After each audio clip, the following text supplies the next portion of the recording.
మెదక్ లోక్సభ స్థానం నుంచి కేసీఆర్ కుటుంబంలో ఒకరు పోటీ చేస్తారనే ప్రచారం జరిగినప్పటికీ ఎమ్మెల్సీ వెంకట్రామరెడ్డి ఎమ్మెల్సీ వెంకట్రామరెడ్డిని పోటీ చేయించడానికి అక్కడ ఉన్నటువంటి కార్యకర్తలు తీవ్రంగా వ్యతిరేకిస్తున్నారు.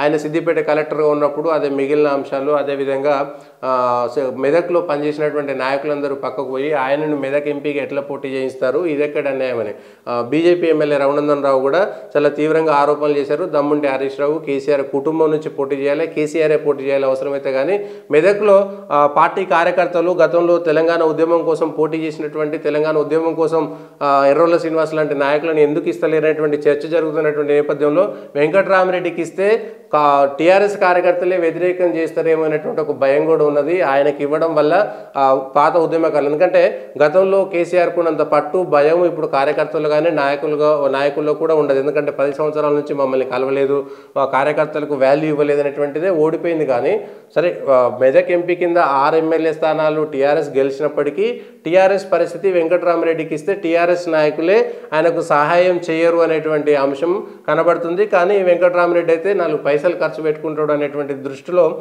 టీఆర్ఎస్ ఉన్నట్టుగా తెలుస్తున్నది. మదన్ రెడ్డికి ఇవ్వాలని, నర్సాపూర్ మాజీ ఎమ్మెల్యే మదన్ రెడ్డికి ఇవ్వాలని అక్కడ జిల్లా నేతలు కోరుతున్నట్టు తెలుస్తుంది. ఇది అంటే అక్కడ ఉన్నటువంటి కార్యకర్తలు మాత్రం వెంకట్రామరెడ్డిని వ్యతిరేకిస్తున్నారు. వెంకట్రామరెడ్డికి ఇస్తారయ్యారో తెలియదు.